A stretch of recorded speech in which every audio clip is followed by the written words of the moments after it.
The Gory Days are here to stay, the 80s horror show.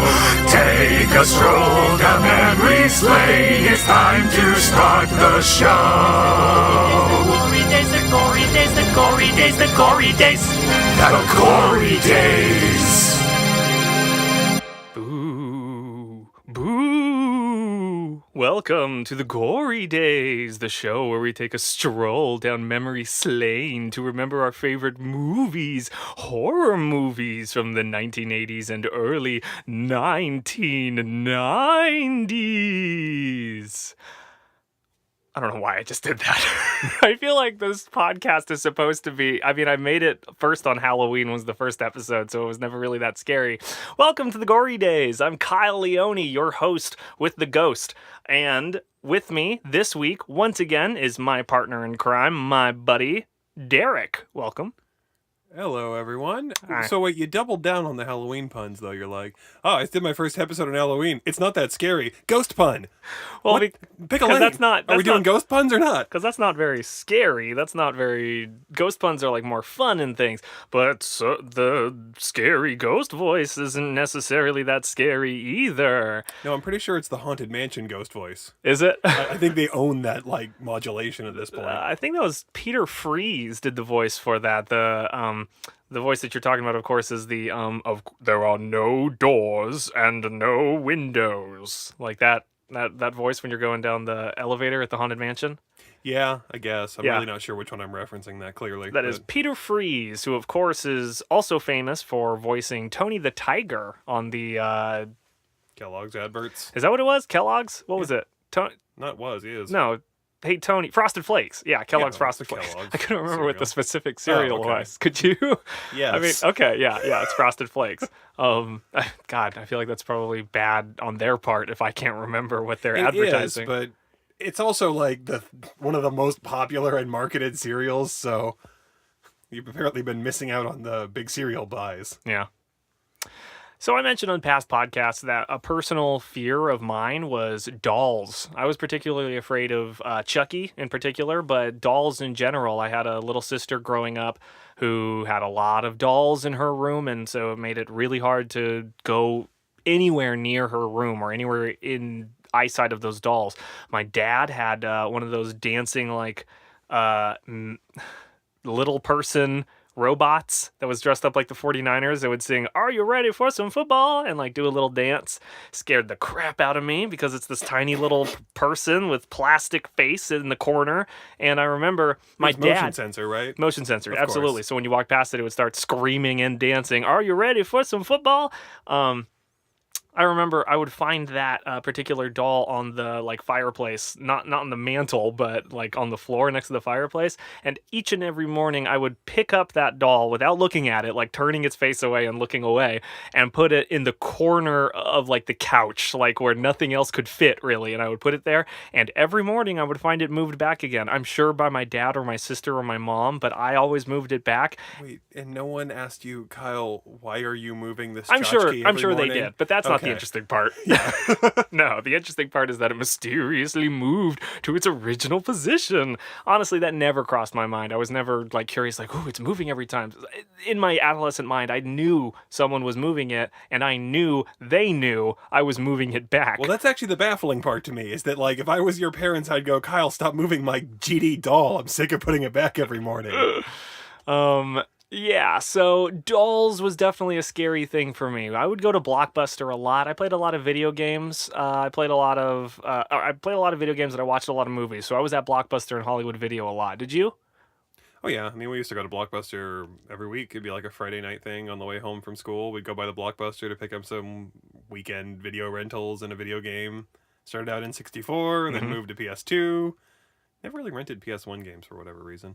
Mostly PS2 rentals for me. A lot of video game rentals from Blockbuster. Did you ever walk up and down the movie aisles to like look at the different movie covers and things? Not even necessarily movies you had any interest in watching, just to look at the covers. Yeah.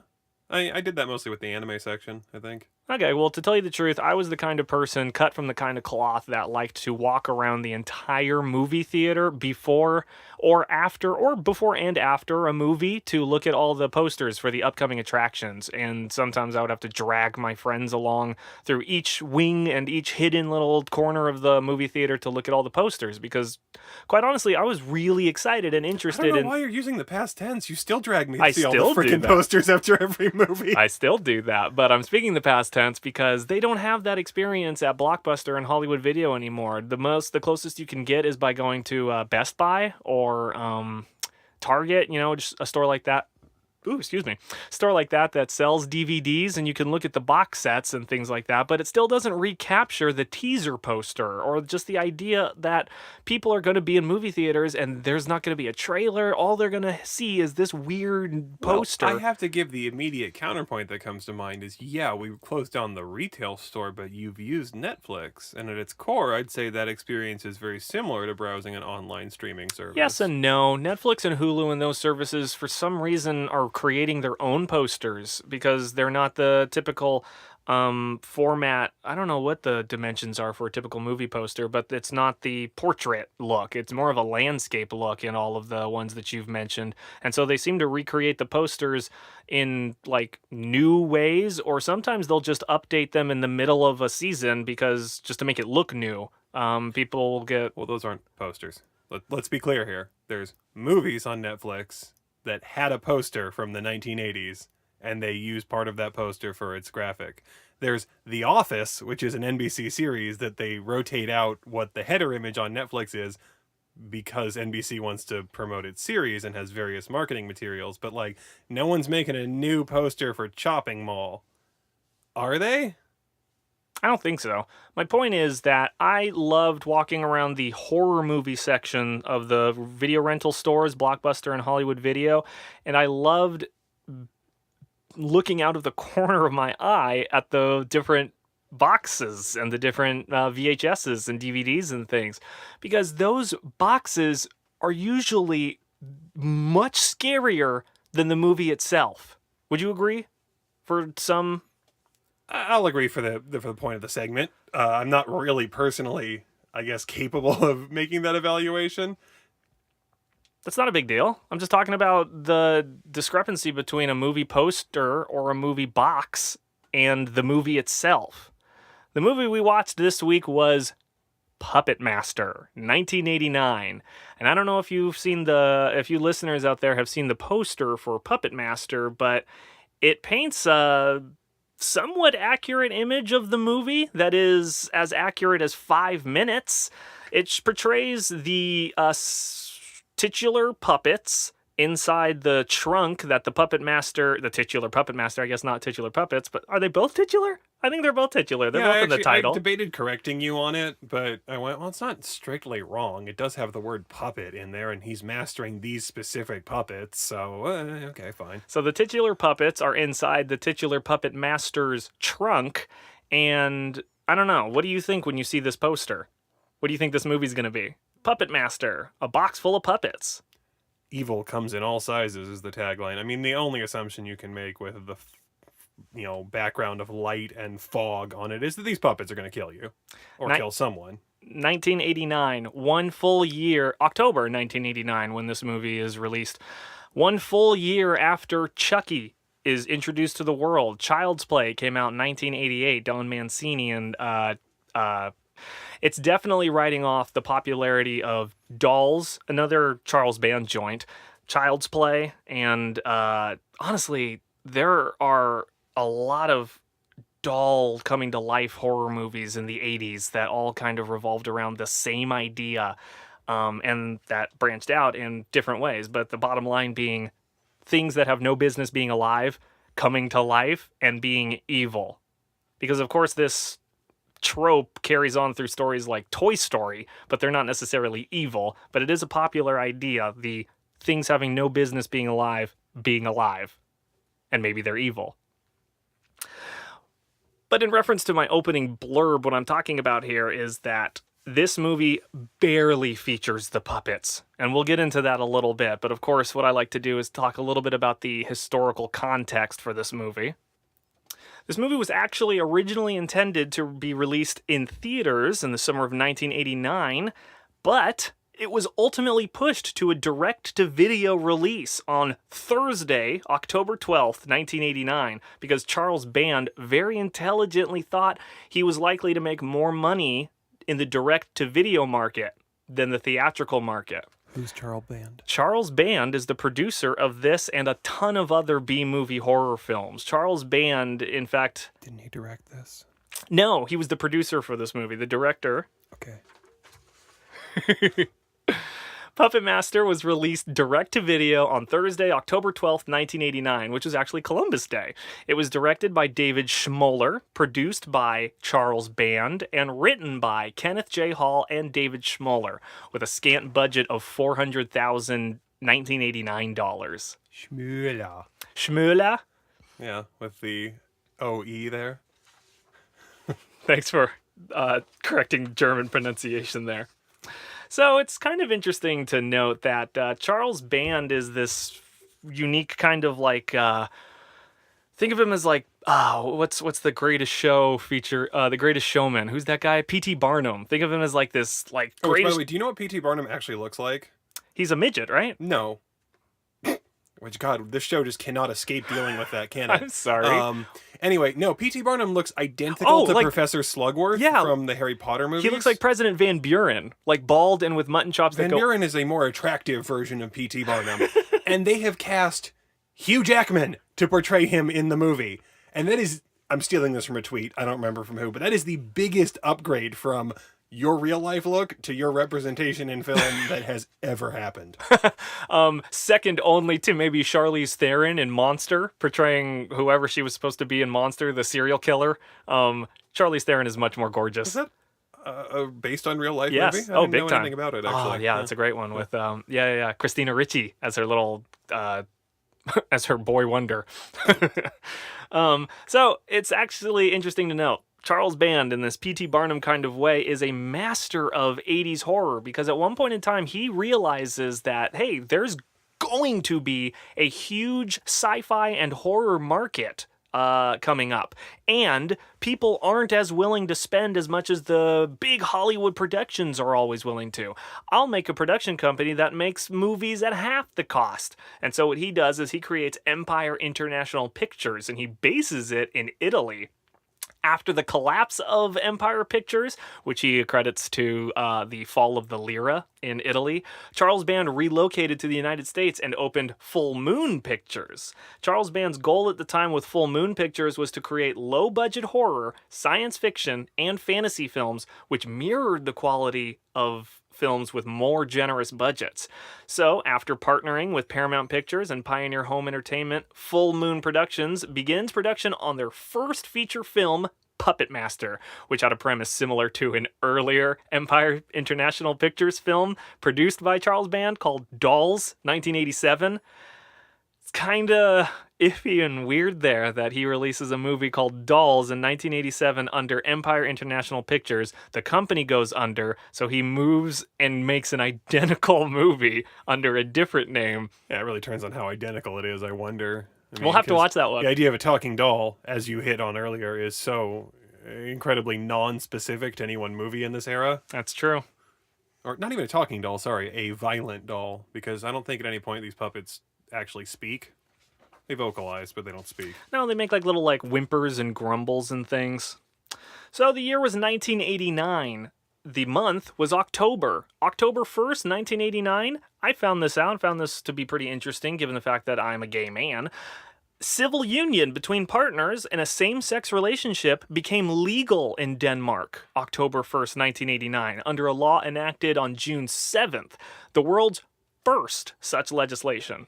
I had no idea that in all of the world, the first place to legalize same-sex relationships is Denmark. Interesting. It's pretty cool. I wonder if it was a practicality. I mean, I wonder if like their state systems just kind of went, we really can't handle all these unmarried, like, There's so cohabitating many. couples. It's just screwing with our socialist system. So Oh, crap. I guess we'll just have to let them marry. It's just easier. There's more paperwork then. Or less paperwork? Do they like paperwork? Are they like Germans? My mind went to a similar place, except I thought, there must have been some homosexual people in the government, so they had to push this forwards to make their lives okay. I think America has taught us that having homosexuals in the government does not result in having pro-homosexual policies. No. In fact, homosexuals have existed in the government well before they were allowed to exist at all. You know what I mean? Like Before we in society. passed the law allowing gay people to exist. That's essentially what this in is. 1984, Allowing America legalized gay existence. Allowing gay relationships. A same-sex relationship was not legal. That's an illegal thing. At least in America still in 1989, because it's not. Wait, did I misunderstand your fun fact? Read me it again. October 1st, 1989, civil union between partners in a same-sex relationship becomes legal. Okay, that's way more than just mere acceptance then. In Denmark, Yeah. yes, it's civil unions. Yeah. Which is marriage. Yeah. Essentially. In 1989, we weren't so backwards. No, we still were. No, we You were. a Dane? Americans were, yeah.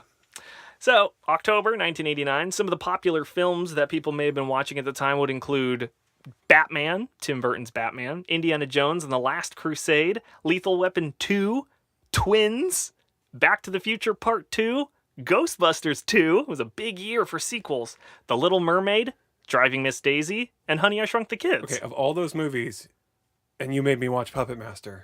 Like, those are all good. I know none of them are horror. Maybe some of them were. I wasn't listening that carefully. But Jesus Christ, don't read me a list of good movies when I had to watch Puppetmaster. Some of the best-selling books at the time included A Brief History of Time, Stephen Hawking, and Clear and Present Danger by Tom Clancy. And if you were an avid music fan at the time, you might have been listening to Janet Jackson's Miss You Much, or maybe Madonna's Cherish. So, Puppetmaster is a bizarre franchise. It's insane how many movies have existed over how many years and how many times it seems to contradict itself. This timeline and the research that I've done, there are retcons after retcons, there are retcons that redo the old retcons later. It's bananas. Okay, so this movie comes out, 1989, Puppetmaster. It inspires a sequel, Puppetmaster 2, His Unholy Creation, 1990. 1991, Puppetmaster 3, Toulon's Revenge. 1993, Puppetmaster 4, The Demon. 1994, Puppetmaster 5, The Final Chapter.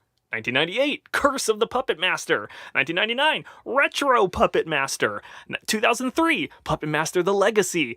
2004, Puppetmaster vs. Demonic Toys. 2010, Puppetmaster Axis of Evil. 2012, Puppetmaster X, Axis Rising. And, coming in 2018, Puppetmaster The Littlest Reich. So, I think this was kind of downplayed in this movie. We'll talk about it as we get into the recap, but Nazis are a part of the Puppetmaster lore. Those two German agents, they were Nazis. Guess. Well, I mean, are they? It's not really They clear are. what year it is. Well, okay, it just establishes it in there. It was 1939 in the beginning of the movie, so Okay. it does make Yeah. sense for them to be in power or whatever. But yeah, so that's the list of the movies that they come out. But just like any good horror franchise, that's not the chronological order. That's silly. Why would you expect them to come out in order like that? No, the proper order for watching the Puppethead movies is you start with a 1999 movie, Retro Puppetmaster. Sorry, was I saying Puppethead? Only once. I wasn't going to just let it slide, but only once. You start with a 1999 movie, Retro Puppetmaster. Then you jump to 1990 for Puppetmaster 2. Go forward 1 year for Puppetmaster 3. Jump to 2010 for Puppetmaster Axis of Evil. Then 2 more years to Puppetmaster X, Axis Rising. Then jump back to 1989 for the first movie. Then go 4, 5. Oh, God, wait. Then go 4, 5, 6, 8. Yeah. And then you watched all the movies in order. God, that was hard to think. God, that was hard to do, even if when I had it all written out in front of me. 8's the last one? Yeah, why do these movies do this? Why do movies think that it's like, well, if we're going to make sequels, we might as well go back in time and redo Because I guarantee you they just shot themselves in the foot in one of the sequels. because they killed off too many characters, they killed off too many puppets, and they went, oh shit, we still got to make more movies. People want to pay us for these. I guess we'll just go back in time. I guess we'll just retcon. Well, From the one movie I've seen in this series, I have no expectation that there is a sacredness to this plot or anything, that they're just in it to make a funny-ish little horror movie, make their money, and see if people liked it. It's not a work of art. It's not even like an attempt at continuity, I wouldn't say. Because do you remember the twist at the end of this one? Apparently in 2, the one that comes after this, it's completely erased. Already, right out the gate, they're trying to just erase what they want to do. And astute listeners who listened to earlier episodes of the Gory Days might notice a lot of similarities between this movie and the movie Ghoulies, where a satanic guy discovers the ability to summon tiny puppets who may or may not be evil. It's pretty similar. So, when we come back, we're going to be getting into the recap, what happened in that movie. Then we're going to be getting into an analysis, what we thought about it, and finally our rating when we come back to the Gory Days. The Gory Days! Welcome back to the Gory Days. Kyle Leone, Derek here, and we are talking about Puppetmaster 1989. So, I guess I'll just jump right into it. Puppetmaster tells the story of... Wait, why don't I do it? Because you have a wonderful list of notes in front of you with all the high points of the plot, but I'd like to see how someone who wrote no notes and played Nintendo Switch while watching this movie is capable of summarizing it instead. Great idea. So we open with a 1939 hotel in Hollywood-esque area. The Bodega Bay Inn, California. Okay. And we see... I'm pretty sure the initial shot actually might be from a puppet point of view, where we have some little dude running around. We just see from their perspective, really no context to any of this. We see 2 figures in all black trench coats walking around. Point of view cam seems surprised by this. We cut up to a vaguely racist Mandarin puppet sitting in a window, turning on its own accord to look at a man sitting behind a desk who goes, "Yes, I know." And then the puppet looks back out the window. And then fast forward a few minutes, the Germans are in the hotel. Oh, sorry, the black trench coat evil guys are German. Big surprise. They're in the hotel. They are moving up the stairs towards the man. The puppet's running up ahead of them. Puppet gets there a few seconds first. The man goes, "Oh, don't worry, I won't let..." Oh, wait, he's not German. "Don't worry, I won't let them take you." I can't do a French accent. "Don't worry, I won't let them take you." And then he proceeds to put the puppet in the, trunk. And then we assume he puts the trunk in the wall and somehow seals up the wall. I mean, don't even go into how he can do that in a few seconds. Flash forward to an inordinate amount of years later. He shoots himself. Oh, yeah, then he shoots himself in the head. I thought, wait, okay. So as somebody who played Nintendo Switch the whole time, you did a pretty good job. That was pretty great. You hit I got through 30 seconds. Let me do the actual summary of this movie. How slow do you want this synopsis to be? Keep going. Thank you. There's no analysis yet. It's a guy who shoots himself. Yeah, now but we you fast can't forward forget to the that next part where a bunch of people show up at an old hotel because their friend sent them a letter. Yeah, you can tell me I skipped a part, but did it matter? Tell me the part I skipped. These friends are having weird dreams and memories and things. One of them wakes up and finds a bunch of leeches on his belly and then wakes up again and they're not there. One of them imagines getting their throat slit and then wakes up and that's not really happening. 2 of them are apparently in a relationship trying to help some other woman, and they both get a message and they all call each other and determine this is our friend Neil Gallagher trying to tell us that he wants us to meet him at a place. Yeah, so they meet Neil at the place. They meet Megan, Neil's wife, who tells them Do you Neil's think dead. I wasn't going to get to that part? Jesus fucking Christ. Okay, I'm going to go so fast past this point that you can't interrupt me. So Megan tells him he's dead. They make sure he's dead. They find out that he's not dead later because he brought himself back to life with the magic spell that makes the puppets, and then it's the end. Oh, I'm sorry. Then the puppets kill him. Even though he's nigh indestructible and he's undead, it doesn't really matter. The puppets just kill him because they're actually good. Flipping off noises. Yeah, fine. That's basically it. If you want to belabor the plot of a movie this shitty, you can, but there's literally no content between 7 random psychics of various accords show up and get murdered by puppets. 4 psychics show up. 3 of them get murdered by puppets. Alex and Megan survive. Okay, so yeah, Then 5 of them get murdered by puppets. Derek did it. He hit all of the things. There are 6 deaths in this movie. The first one is when Puppetmaster, which he just kind of glossed over, I'll remind you, Puppetmaster shoots himself in the head. He is the titular Puppetmaster of this movie, and in scene 1, he kills himself 40 years before the movie takes place. So the second death is Teresa. Teresa, who is... God, see, you got me all... Teresa's the maid. So when they get there, when the 4 of them get there, the 4 of them are Alex, Dana, Frank, and Andrea. And the 4 of them arrive and they meet Megan, who is Neil's wife, Megan Gallagher, and Teresa, the maid. Teresa gets killed by getting bashed in the head with a fire poker by Pinhead, one of the grosser puppets that jumps out of Neil Gallagher's casket at some point. Which, oh my god, that whole character design for that puppet is just, okay, well, we need to be able to cut corners and have a little person in a suit for part of it, so how do we make a puppet bulky and weird enough that that won't seem strange? It was... Oh, we'll have it have no real head so we can have the person, the actor, just put a big sweater on over their head and then reach their arms out. I read something about that in the... IMDb trivia that the actress was a little person stunt person that portrayed that, and it was incredibly difficult having to hold her head down the whole time while punching her co-star in the face, which were her real fists. So, I'm sorry, Frank and Carissa are the ones that are a couple. I said Andrea before. Carissa is Frank's lover. Carissa and Frank are having animalistic, loud sex at one point. Everyone else can hear, and it's played to ironic effect when Carissa gets drilled in the face by one of the puppets, and Frank gets leeched on. So what happens is, he thinks Carissa is still alive and is still caressing him. The reason is because he's blindfolded and he's got his arms tied to the bedposts, so he can't do anything because this is super sexy. And instead of Carissa licking him, it's actually a puppet. It's, quote, Miss Leech. It's Miss the Leech. most baffling puppet, Leech because lady. To back up a little bit, all these puppets were designed by a man in the 1930s or earlier, some crazy French guy who is, for all intents and purposes, not evil. We know that much, at least.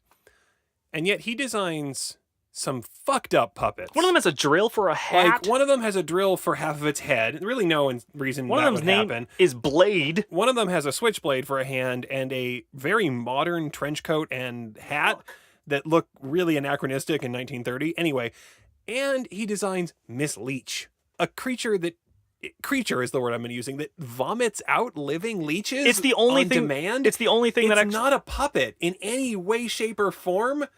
And it's the only one that actually produces something.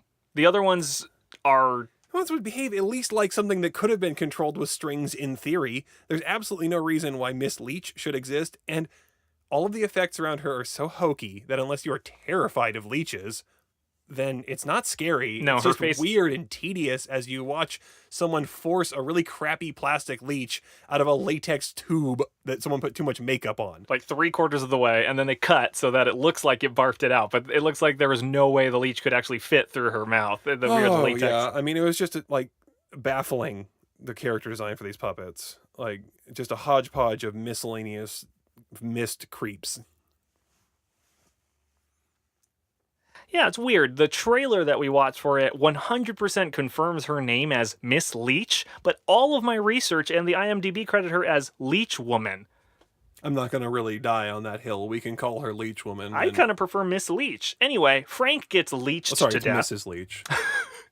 Dana, who is the fortune teller, who is, God, like acting her ass off in this movie. Was she the drunk? Oh, no, Dana's the fortune teller. She's the one that's got all these stories to tell, and she's got that southern accent, and she's telling everybody in the place that, I don't believe, that doesn't sound like the Neil we know. Yeah, she's the drunk. Is she? Okay, Yeah, fine, the drunk. But God, she's like, she hams up every scene. Teresa shows her room, and she's like, stay the away. redhead, right? I liked her. You she liked was my Dana? favorite one of all of them. Well, she's the most human. She gets her leg broke. Yeah, she does, and then she gets stabbed off camera. She gets her throat slit. Oh, yeah, no, I forgot. We do see it. It's because just, Dana was the one that had... about less than a shot glass worth of blood for the entire scene, so it's not very believable. And it looks like she's holding on the prosthetic that's supposed to like show her neck ripping open. It looks like she's holding it on. Yeah, she is.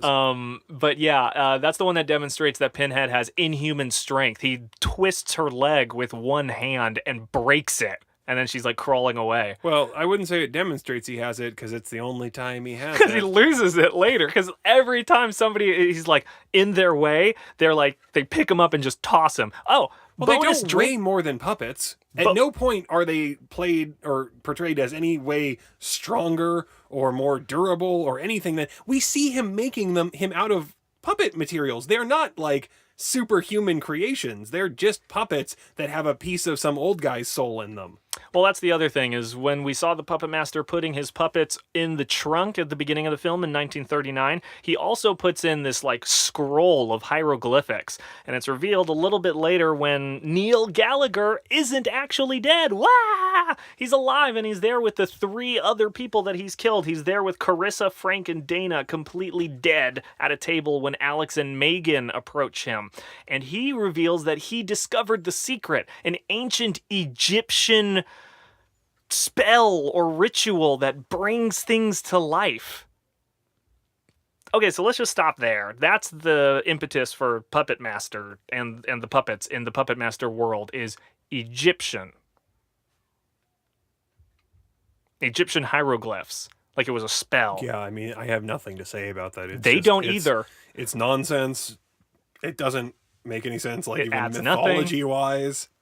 But yeah, apparently just choose Egypt. It's mysterious enough. And Andre Toulon is a French man, and he's in California when the Nazis get him. Well, I would assume he's fleeing the Nazis. Once again, I'm doing a shitload of legwork for them, but the Nazis are interested in the occult, so he had to flee Nazi-occupied France, which I don't think it was in 1939, but that's already let's just way assume more he's a little clairvoyant. And so he fled to America to escape Nazi occult hunters. I'm doing all of the legwork for them there. Yeah, and he couldn't get away anymore, so he decided, I'll just kill myself because I can't run for the rest of my life. At first I thought, he's putting his soul in the puppets, so he won't matter when he kills himself. But it's pretty clear from the puppets we see that they're all independent and semi-sentient and make their own decisions.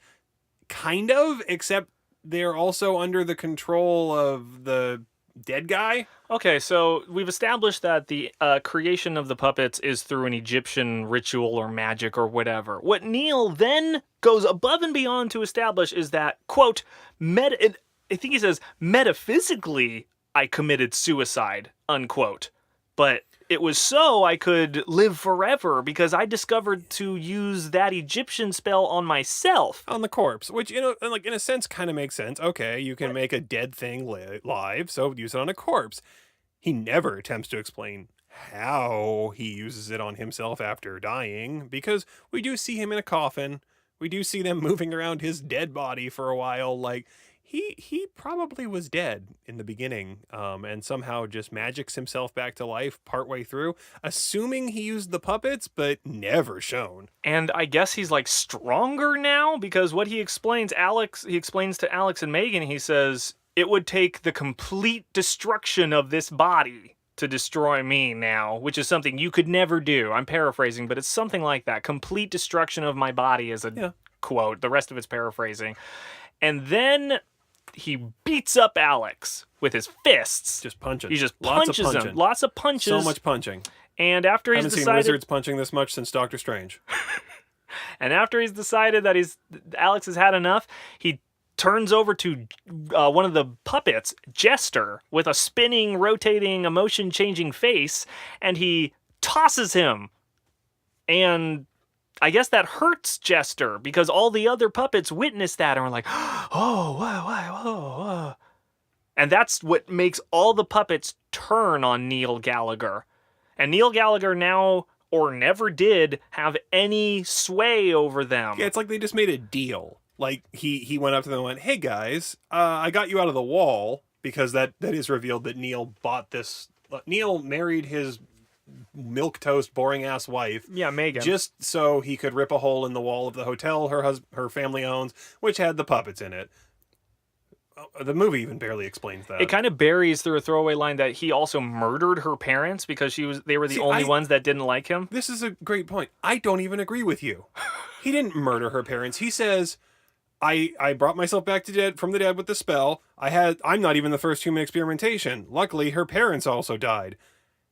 I'm paraphrasing. Yeah, no, so my you're right. understanding is her parents just died, and he tried to revive them. Again, And it we didn't don't work. see them. We don't see a failed experiment. We don't see, like, zombie parents, which would be halfway cool. Yeah. We don't see it.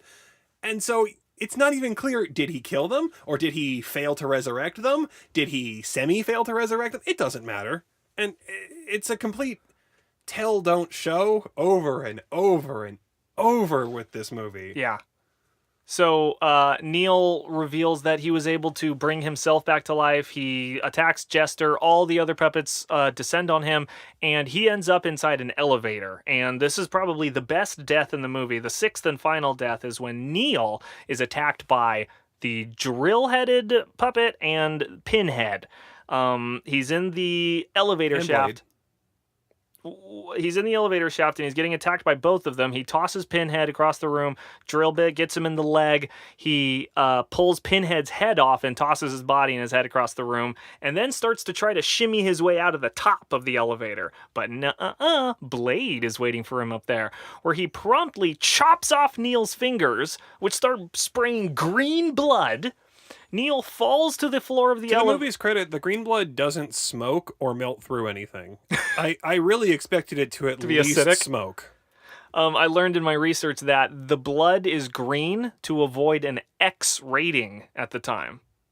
That if they had included red blood coming out of his fingers and all of that at the end, they would have gotten a X rating. Well, I think if I remember from last week's episode, an X rating isn't a thing. It is a thing. I mean, it's kind of an honorary thing. Well, It means they chose not to give it a rating. exactly. Our last guest, Brandon, was very knowledgeable in the history of the MPAA, the Motion Picture Association of America. which is the rating system that we are familiar with. G, PG, PG-13, R, NC-17. Back in the day, if the MPAA did not have a rating for your movie, if it was not any of the pre-approved G, PG, or R, they would write an X on your movie. And so that essentially became like a tongue-in-cheek rating. the X rating. Anyway, I just wanted to get so- into that again. I thought it was fascinating. It is fascinating. And so to avoid that, this movie used green blood, and that's what we see coming out of his Play-Doh fingers as Neil plummets to the ground. And then, oh boy, the drill puppet drills into his neck. The Pinhead puppet holds on to his head as Miss Leech Lady, vomits a leech into his mouth while Blade holds his mouth open with his hook. He also stabbed him in the hand. The other hand. That's right. He to also pin him down. Yeah, so he's got his one hand. Yeah, so let's break it down.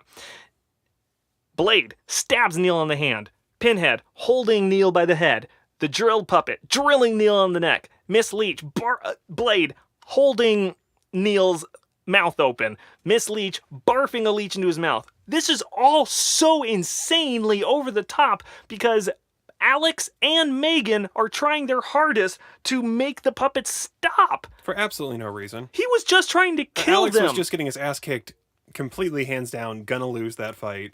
Neil the was puppets essentially come to his rescue. They saved the day. They start killing a man who we all, as the audience at least, know is explicitly evil, and most of the characters even seem to understand that he was evil even before the end of this.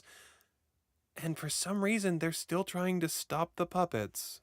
So they don't. They don't succeed. The puppets win. They kill Neil, and then the last scene shot of the movie is Megan saying goodbye to Alex. Alex leaving the hotel. Megan finding Dana's taxidermy dog, and it coming to life in her arms and her walking up the stairs, implying that she also has the secret to granting things life. Oh, that makes more sense. I honestly had no idea what it implied when we finished that movie. Yeah, I guess that's what it implies. Though honestly, I would, the way that establishes the logic of granting things life in this movie, that dog should be like sentient now. Like everything else becomes appreciably more intelligent than it really should be. Like those puppets are toddler level Yeah, they're intelligence. At least. cautious. Like they're cautious, they sneak, they know what would hurt someone when they stab them, etc. So that dog should be much smarter. And lethal. And still stuffed. See, that's also super unclear. Like, what happens to your internal anythings? I mean, for some reason, he turned green. All of his shit turned green. His blood Is that because he was dead? Or because to show how strong he was? Pretty sure your blood doesn't turn green when you die. I know, but movie logic. Anyway, our analysis kind of bled into our recap there, but I want to talk about some of the overarching themes. What are you talking about? That was all analysis. Our recap was a masterful 20 seconds of me barfing out 5 plot points. Yes, you're right. So, I mean, one of the main themes here, as I already mentioned, things that have no business living coming to life and then not necessarily being evil, but definitely having the capacity to kill a full-grown person. Why is this such a popular thing? I think for the reason you talked about earlier, with just doll fears. Is that it? Because I've always treated... It's an extension of like the things you might have around your house that can now be turned into scary things by the filmmaker. But don't dolls inherently carry their own kind of fear? I agree with what you're saying. It's what I'm No. Sorry, the dolls don't have fear. Dolls are inherently creepy to some people. Well, to some people, yeah, but I wouldn't argue that in the same way that are inherently creepy. In the same way that clowns are inherently creepy to some people. Yeah. Yeah, but beds aren't inherently creepy to some people. But if somebody made a horror movie about beds eating people, then suddenly that would be reason for Hollywood. It's not even that it's something people are scared about. That's not my point.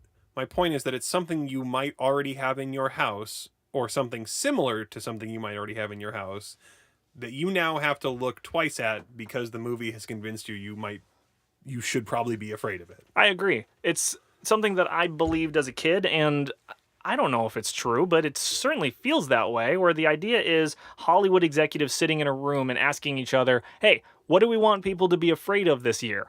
Or, hey, what aren't people afraid of right now that maybe they should be? And once upon a time, they were like, ooh, sharks. People love going to the beach, but they're not afraid of sharks. We need to make them scared of sharks. So they made a bunch of scary shark movies. Going to sleep. People aren't afraid of sleeping. We need to make somebody that can get you while you're asleep. So they made Freddy Krueger.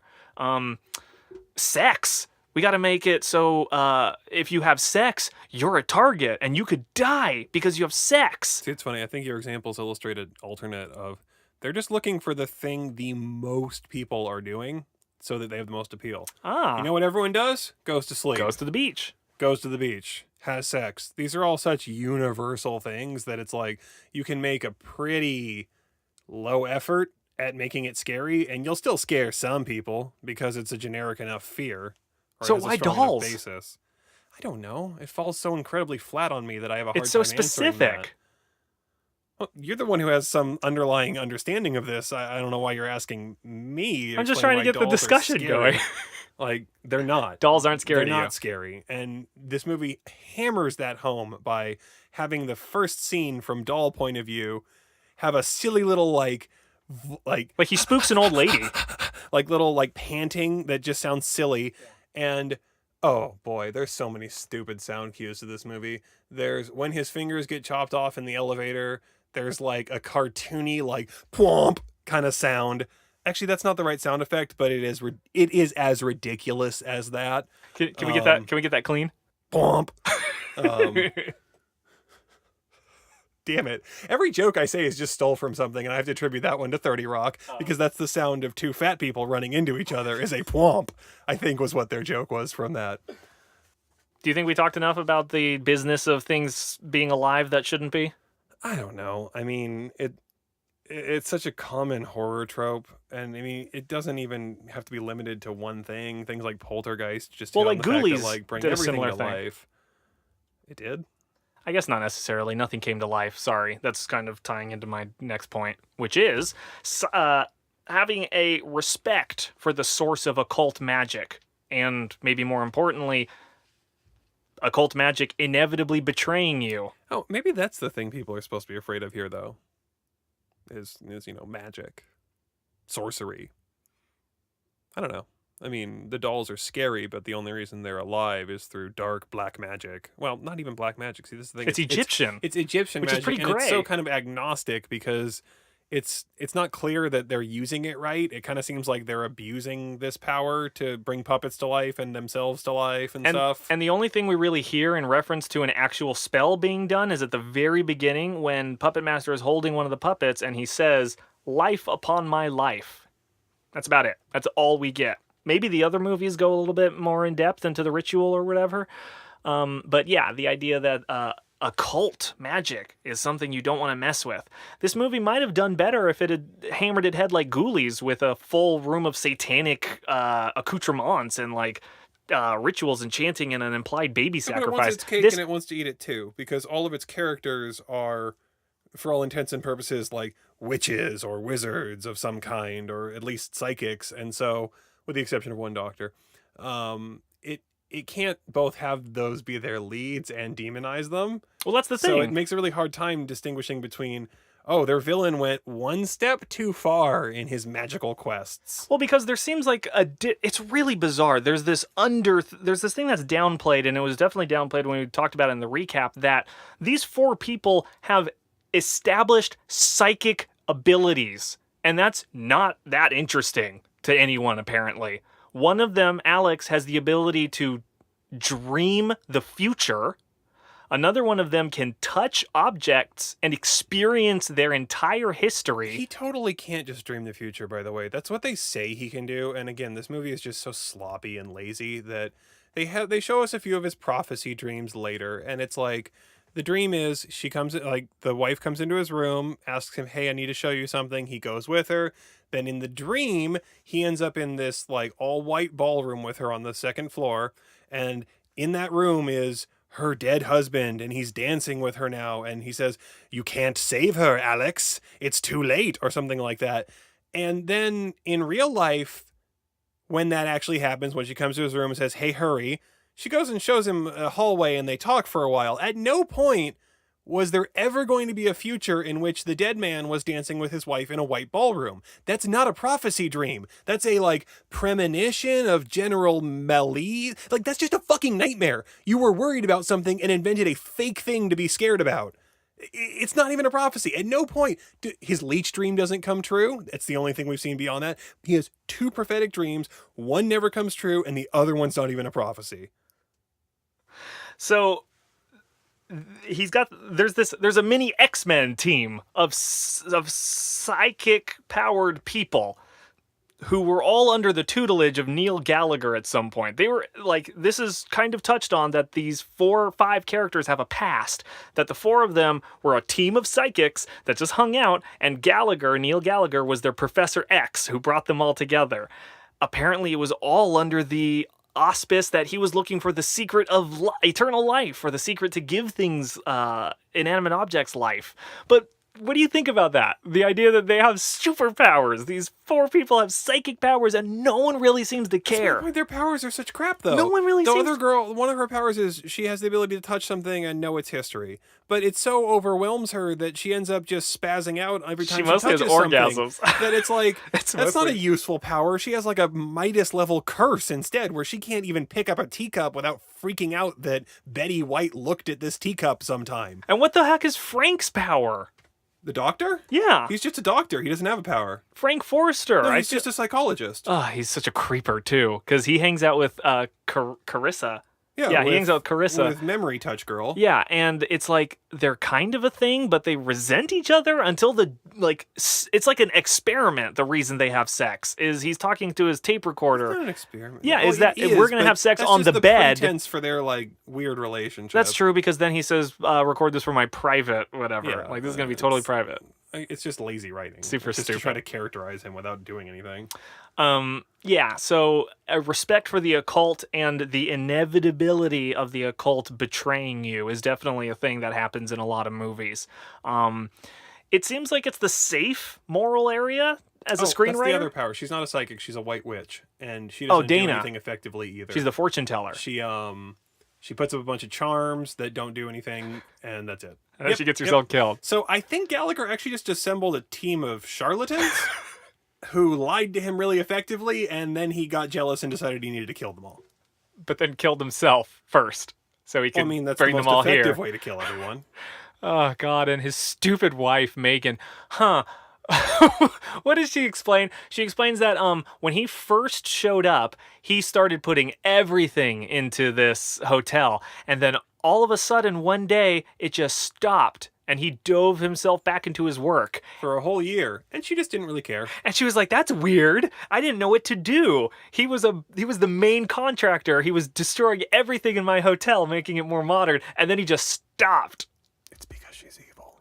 Oh, yeah, that's right. The big twist at the end is that she's also evil. Yeah, I mean, I like to assume that's why. Again, we're doing work for a movie that doesn't deserve it. Puppetmaster.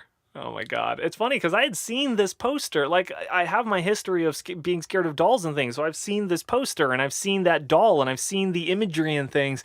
And never would I ever dreamed that this is what the story actually is. It's called Puppetmaster, but it's mostly about Neil Gallagher coming back. It has nothing to do with the Puppetmaster. To be clear, Neil is a corpse for most of this movie. Yeah. He comes back within the last 20 minutes and is killed within 15 minutes of his resurrection after displaying absolutely no superhuman ability outside of Being able to punch I guess he's harder than Alex. superhumanly able to be locked in an elevator by dolls. I mean, I know I could get out of that situation better than he did, so that was pretty impressive. They're light. They're not even dense or heavy. There's He nothing. spends 15 minutes kicking at a door while a puppet with a hook for a hand fails to close the door. It's just garbage. It's bananas. So, unfortunately, we didn't get any Twitter tweets or anything about Puppetmaster this week, but I don't blame you. There's not a whole lot in this movie, so we'll just skip ahead to our rating. Of course, this is the part of the podcast where we discuss what we thought about the movie based on a scale, on a scale of 1 to 5 thumbs. Sorry, 0 to 5 thumbs, 0 being the worst, 5 being the best, based on whatever we want, essentially. The criteria is completely up for grabs. So, Derek, what did you think of Puppetmaster?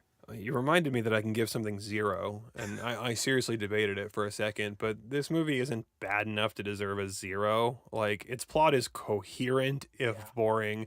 Its characters are flat, if... I don't even want to call them competent. Yeah, they're competent. They are. They have each of them has a gimmick for what they do, and they don't really violate it, and they kind of make enough sense in their little stupid universe. The villain's utter crap. The motivations for the puppets are crap. There's absolutely nothing scary. The effects aren't awful for what it is, but they don't add to any tension or scares. I actually liked the acting. I liked a few of the actors. I thought they did a good job with it. I mean, it's a schmaltzy little weird thing, but I enjoyed some of their performances, considering what they had to work with. Why do I keep forgetting the villain's name? Neil Gallagher. Yeah, Neil Gallagher is just a pointless character. Like, I would have preferred he stayed dead the entire time. Maybe they could have made his wife the villain instead of a weird twist ending with her doing nothing. And God, why did they try to stop the puppets? They could have just walked out. Like, they could have walked out as soon as they started killing Neil. There's absolutely no reason. Actually, at no point is there any reason why any of these people stay. And Kyle pointed this out while we were watching it, but the puppets start killing people on night 1. And so the only reason that it's plausible that these people are still here is because they don't know that they're getting killed. Because they came here to see Neil. They found out Neil is dead. They could have just left. The only reason they didn't leave is I assume they all traveled a long distance and want to sleep that night. Because if I lived within California, I'd probably just leave that afternoon. There's no reason. There's no, like, quid pro quo of spend a night in my haunted hotel and the puppets are yours. There's absolutely no reason for them to stay. And yet they do. And they gradually get killed off and then hang around to watch him die. So I'm going to give it 1 thumb. And that thumb is going to go to the poor fucking actor who had to bend over and play stupid Pinhead for any amount of time in this movie, because they didn't even get to have their face on screen, and yet they had to be in a solid portion of this movie. Like, Pinhead carries Act 3. Stunt woman Cindy Sorensen. So Cindy Thorensen's. Right? Sorensen. Cindy Sorensen. Oh, this is fucked up. Cindy Sorensen's thumb is the only thumb I'm giving. Which is actually a thumb we see on screen, so good. Good. And you? Oh. A movie called Puppetmaster should feature the Puppetmaster, or a Puppetmaster. There is a very small argument to be made that Neil Gallagher is the Puppetmaster, and I refuse to listen to it. The puppets should at least be featured in a movie called The Puppetmaster. You got 2 lanes to pick here, guys. You can either feature the puppets or feature the Puppet Master. What you chose to do was feature the friends of the Puppet Master's Hunter? Student? I can't even make heads or tails of it. That said, I know what happens from the beginning of this movie all the way to the end. If I ever watch a movie that I can't do that, that's what's getting 0 thumbs. I'm giving this movie 1 thumb, and I'm giving that thumb, to Buddy, the dog. Wait, I'm gonna give it has a name? Yeah, his name is Buddy. I'm going to give that dog, the little dew claw. I'm going to give a thumb to the Pekingese, the stuffed Pekingese Buddy. Yeah, which definitely is a real taxidermy dog in the beginning of that movie. Oh, big time. Throughout the movie. And at one point it like barks. There's definitely like subtitles for the dog barking Once. before Yeah. it comes to life later. Well, I mean, it's being carried around by a witch. By Dana, I kind of the assumed fortune it teller? had a ghost in it already, didn't you? Whatever.